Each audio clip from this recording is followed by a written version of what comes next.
Olá, meus amados, voltamos aqui para parte 1.2, né?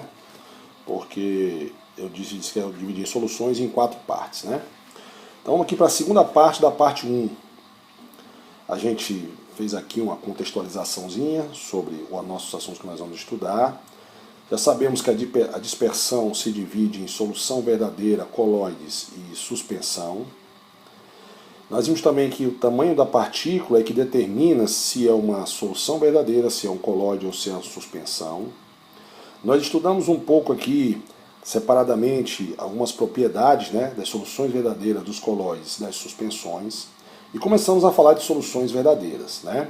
Eu falei aqui sobre as regras para identificar o solvente, né, e a classificação das soluções. Então, primeiro a gente classificou as soluções no vídeo anterior, enquanto o seu estado de agregação, né? Então as ligas metálicas são soluções sólidas, o vinagre é uma solução líquida e o ar é uma mistura de maioria nitrogênio e oxigênio, a solução gasosa. Vimos que quem determina se a solução é sólida, líquida e gasosa é o solvente, certo? Beleza? Então vamos parar agora. Quanto à natureza de soluto, soluções moleculares não eletrolíticas e soluções iônicas. O que é uma solução molecular? Eu vou escrever para você aqui, certo? É aquela que não conduz a corrente elétrica, certo? Não conduz a corrente elétrica, certo? Por exemplo, uma mistura de água com açúcar. Quando eu botar aqui a sacarose no açúcar, eu vou ter aqui C12, H22, O11, aquoso, quer dizer que está em água. Lembre-se que aquoso não é estado físico, sólido é. Aquoso quer dizer que está em água. Não forma íons. Se não forma íons, não conduz a corrente elétrica, certo? Com tanta facilidade como a solução iônica. Uma mistura de água e álcool. O álcool está líquido, certo? Quando eu botar o álcool em água, então vamos lá.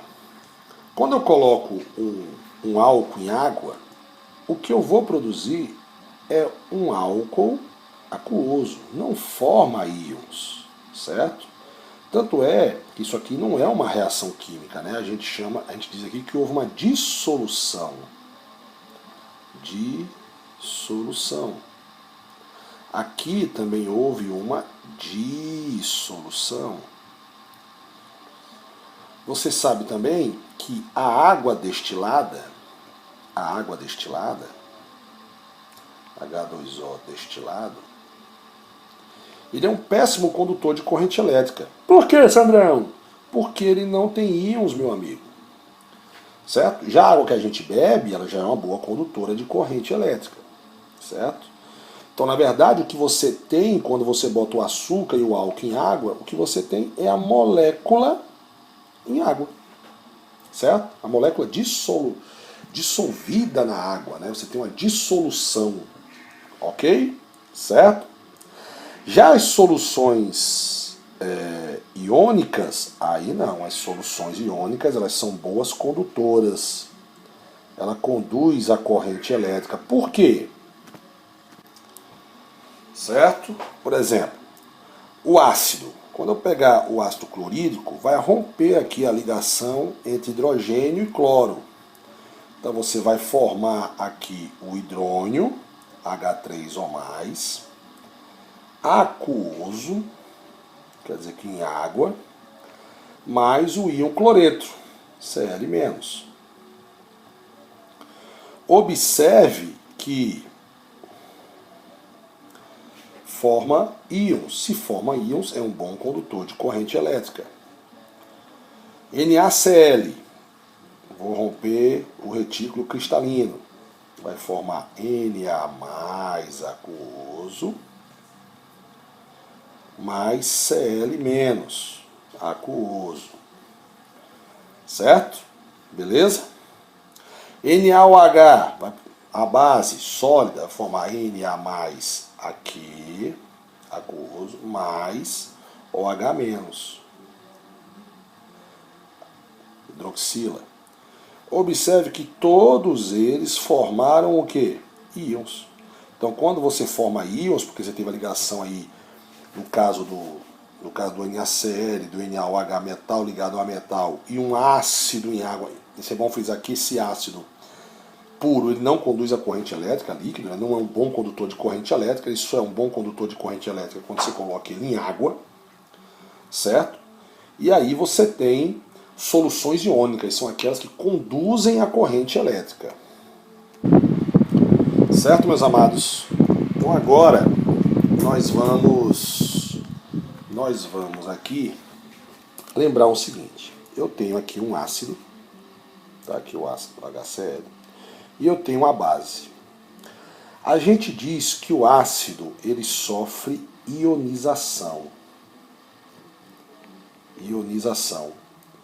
E a base sofre dissociação. E Sandrão, qual é a diferença entre ionização e dissociação? Vou explicar para você aqui agora. O que é a ionização? A ionização, presta atenção que agora você vai aprender nessa aula qual a diferença de ionização para dissociação iônica. Na ionização ocorre a formação de íons. Os íons não existem quando a substância está pura. Isso acontece quando o composto é covalente. Certo? O composto é covalente. Por exemplo, o HCl ele não conduz a corrente elétrica pura. Os íons não existem. Os íons só vão aparecer quando você coloca ele em água, que aí vai formar o íon hidrônio aquoso e o íon cloreto também aquoso. Então, na ionização ocorre a formação dos íons. Quando você colocou esse ácido em água, aí apareceu os íons hidrônio, e íon cloreto. Isso chama-se ionização. Ocorre nos compostos covalentes. Ok? Certo? Beleza? E, logicamente, a ionização pode ser maior de acordo com a força do ácido, né? Que a gente vai aprender lá em ácidos. Na dissociação iônica, os íons já existem. Então, ocorre a separação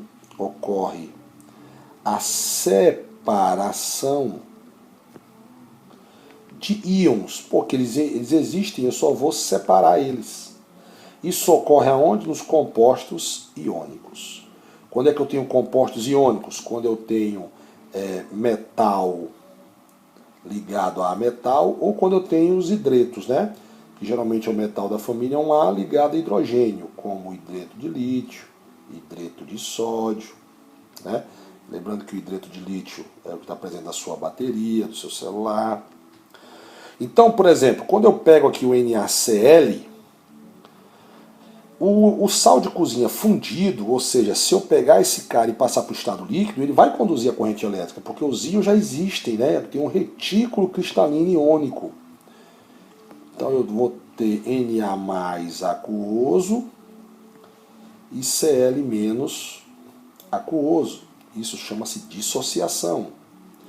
Na base também, vou romper o metal com a metal. Vou botar Na mais Aq e OH menos Aq.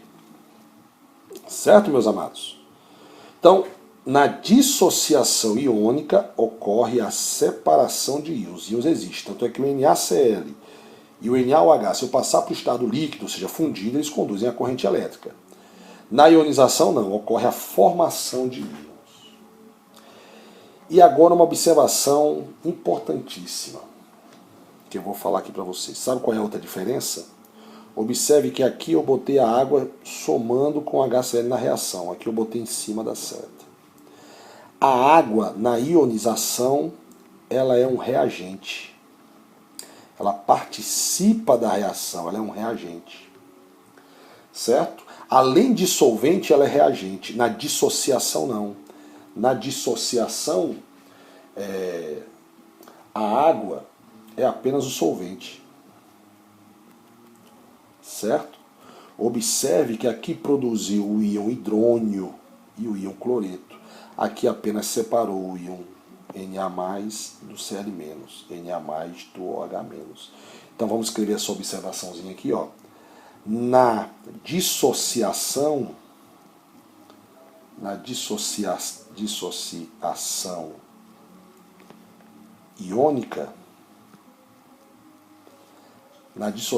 iônica, a água é apenas o solvente.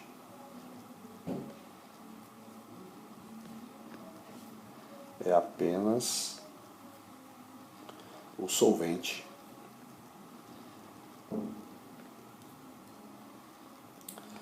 E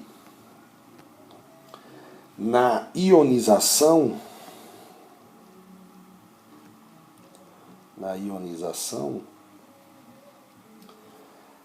a água,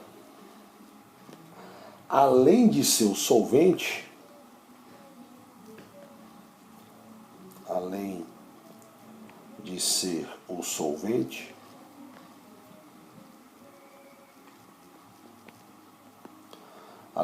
o solvente, ela atua como reagente. Certo, meus amados? Ok? Beleza? Mais uma pausazinha para a nossa próxima parte da nossa aula. Certo?